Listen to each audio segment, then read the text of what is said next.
Real Worship versus Self-Serving, podcast by Dr. Reverend Israel J. Godfrey, Heritage of the First Church. People have choices whether to do good or do evil. God allows us because we all have free will. Real love doesn't abandon family.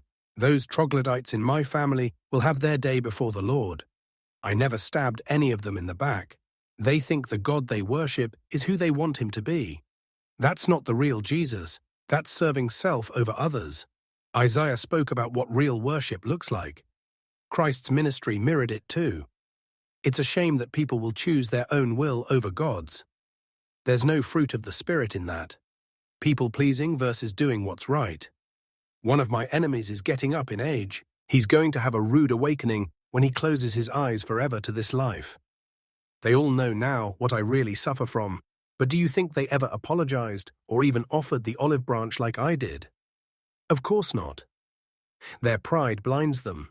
Their fleshly desires rule them, and they have no real godly discipline because of it. They think that because they got away with their evil deeds, that God was on their side. If he was on their side, they would have been a different person. They sin and praise God for their evil deeds. They think I'm judgmental because I rebuke them. I rebuke them for their own good.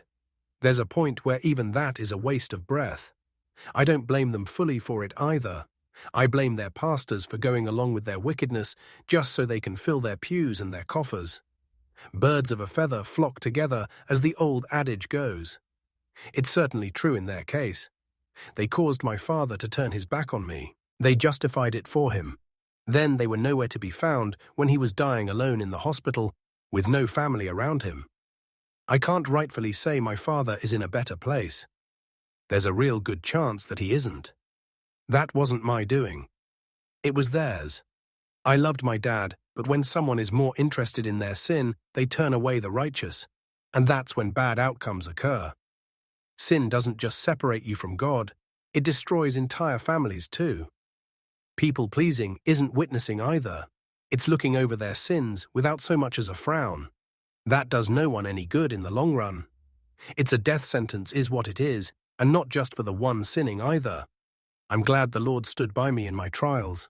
It refined my character, and it healed me of the sorrow and depression that clouded my mind. Today I live free of that. It's been over 5 years now since I've had a real bout with my depression. It's all but gone. What brings me sorrow is watching the world get worse and worse. I will never be happy as long as sin reigns.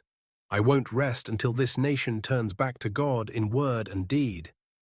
That means that abortion is criminalized and banned. Those people can move to a country where it isn't, but I won't rest until it is here.